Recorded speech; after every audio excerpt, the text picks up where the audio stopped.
Plusieurs se sont rappelés l'époque où Élisabeth était méprisable ou pas du tout belle.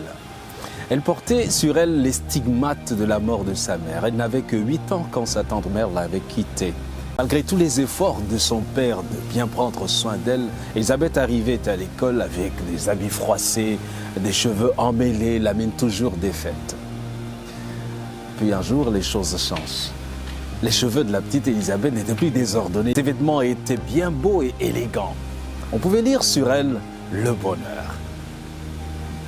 Mais que s'était-il passé au juste? C'est longtemps après que les gens du village ont su que la responsable de ce changement n'était rien d'autre que Mademoiselle Page, cette institutrice qui s'est intéressée à cette orpheline et lui a montré comment bien prendre soin d'elle-même.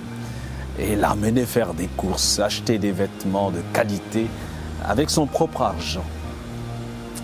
Le jour du mariage d'Élisabeth avec un jeune médecin, Mademoiselle Page était assise à une place d'honneur, toute tranquille.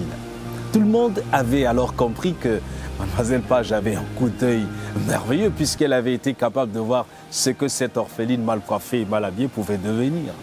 Et une dame chuchote à sa voisine: « Où est-ce qu'Élisabeth a acheté sa robe de mariée?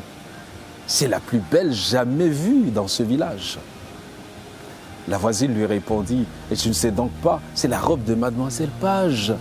Elle devait se marier il y a quelques années, mais son fiancé a été tué avant la cérémonie. Elle a souhaité qu'Élisabeth la porte. » Quelle merveille de trouver une telle bonté chez un être humain. Notre Seigneur nous a donné le plus bel exemple dans ce domaine, car il dit dans 1 Samuel 2, verset 8, « De la poussière, il relève l'indigent pour le faire asseoir avec des grands. »